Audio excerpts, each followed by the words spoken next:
नमस्कार दोस्तों, अंतर्ध्वनि चैनल में आपका स्वागत है। मैं हूं किरण शर्मा। दोस्तों, हम सभी जानते हैं कि हमारे हिंदू धर्म में जो 33 करोड़ देवी देवता हैं, उन सब ने किसी न किसी रूप में अवतार लिए और समय समय पर धर्म की रक्षा के लिए अनेक लीलाएं की। आज हम चर्चा करेंगे भगवान शंकर के पिप्पलाद अवतार की। तो चलिए बढ़ते हैं आगे। जैसा कि आप सभी जानते हैं, जहाँ महान त्याग, तपस्या, दान, परोपकार एवं लोक कल्याण के लिए आत्मदान की बात आएगी, वहाँ महर्षि दधीचि का नाम बड़े ही आदर से लिया जाएगा। महर्षि दधीचि भृगुवंश में उत्पन्न हुए। भगवान शिव में इनकी अनन्य निष्ठा रही, इसीलिए ये महाशैव भी कहलाते हैं। इनकी पत्नी का नाम सुवर्चा था। ये सदाचार संपन्न, पतिव्रता तथा भगवान शिव में विशेष भक्ति संपन्न थी। इन दोनों की भक्ति से प्रसन्न होकर भगवान शिव ने महासाध्वी सुवर्चा के गर्भ से पिप्पलाद नाम से अवतार धारण कर जगत का कल्याण किया और अनेक लीलाएं की। शिव पुराण के शतरुद्र संहिता के अनुसार तस्मात् तस्यां महादेवो नानालीला विशारदः प्रादुर्बभूव तेजस्वी पिप्पलादेति नामतः। भगवान शिव के पिप्पलाद अवतार के धारण करने की कथा हमारे पुराणों के अनुसार कुछ इस प्रकार से है। जब इंद्र, बृहस्पति आदि देवता ऋषि दधीचि से उनकी अस्थियों का दान मांगने के लिए उनके आश्रम पहुँचे तो उन्हें वहाँ महर्षि दधीचि व सुवर्चा के दर्शन हुए। महर्षि दधीचि सर्वज्ञ थे।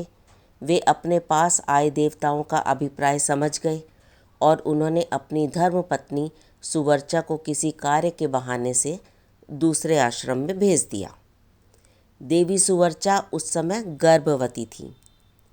सुवर्चा के चले जाने पर देवताओं ने याचना करना आरंभ किया कि वे अपनी अस्थियों का दान कर देवें, जिससे वज्र का निर्माण करके वृत्रासुर का वध किया जा सके।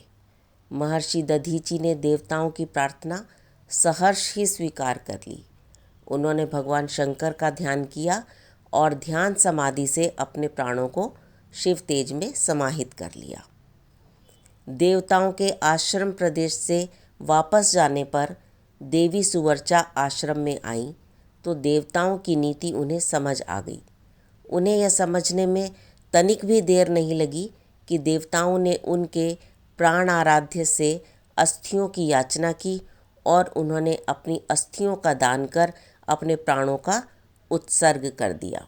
देवी सुवर्चा यह सब देखकर कुपित हो गई। उन्होंने देवताओं को पुत्रहीन होने का श्राप दे दिया और उसी समय लकड़ियां एकत्र कर अपने लिए एक चिता का निर्माण किया। वे ज्यों ही चिता पर आरूढ़ होने लगीं, तभी भगवान शंकर की प्रेरणा से आकाशवाणी हुई कि हे देवी, तुम इस प्रकार साहस न करो, क्योंकि तुम्हारे गर्भ में महर्षि दधीचि का ब्रह्म तेज है, जो भगवान शंकर का अवतार रूप है। उसकी रक्षा आवश्यक है। सगर्भा के लिए देह त्याग करना शास्त्र विरुद्ध है। सगर्भा न दहेत गात्रमिति ब्रह्म निदेशनम। आकाशवाणी सुनकर देवी सुवर्चा विस्मित हो गई और पास ही स्थित एक पीपल के वृक्ष के नीचे बैठ गईं। ही उन्होंने एक बालक को जन्म दिया जो साक्षात शिव का ही अवतार था। उस समय उसके तेज से 10 दिशाएं आलोकित हो उठी। देवी सुवर्चा ने उन्हें साक्षात रुद्र अवतार समझकर प्रणाम किया और उनकी स्तुति की और कहा कि हे परमेशान, तुम इस पीपल के वृक्ष के निकट चिरकाल तक स्थित रहो। तुम समस्त प्राणियों के लिए सुखदाता और अनेक लीला करने में समर्थ हो और मुझे पतिलोक में जाने की आज्ञा प्रदान करो। ऐसा कहकर अपने पुत्र को वहीं पीपल के समीप छोड़कर पति का ध्यान करते हुए देवी सुवर्चा सती हो गईं। इसी समय सभी देवता तथा ऋषि महर्षि वहाँ आए और ऋषि दधीचि और सुवर्चा के पुत्र को रुद्रावतार जानकर अनेक स्तुतियों से उनकी प्रार्थना करने लगे। विष्णु आदि देवताओं ने बालक के सभी संस्कार करवाए तथा ब्रह्मा जी ने प्रसन्न होकर बालक का नाम पिप्पलाद रखा। चूँकि शिव अवतार यह बालक पीपल के वृक्ष के नीचे आविर्भूत हुआ था और माता की आज्ञा से पीपल वृक्ष के समीप ही रहा तथा पीपल के मुलायम पत्तों का भक्षण भी किया, इसीलिए इस बालक का पिप्पलाद नाम सार्थक भी हुआ। पिप्पलाद उसी पीपल के वृक्ष के मूल में स्थित रहकर तपस्या में लीन हो गए।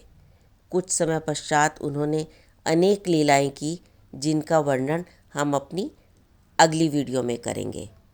तो जुड़े रहिए अंतर्ध्वनि से। धन्यवाद।